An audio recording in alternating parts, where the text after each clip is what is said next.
অনেক কথায় মুখর আমায় দেখো, দেখো না কেউ হাসি শেষে নীরবতা।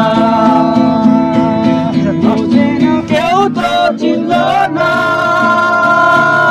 বোঝে না আমার কি ব্যথা, চেনার মতো কেউ চিনল না এই আমাকে। আমার সুরের বুকে কান্না লুকিয়ে থাকে, আমার চোখের মনে নোনা ছবি আঁকে, আমার গল্প শুনে হয় আলোকিত উৎসব। গল্প শেষে আমি আধারের মতো নীরব, নিজেকে হেরে আমি কত সুর দিলাম।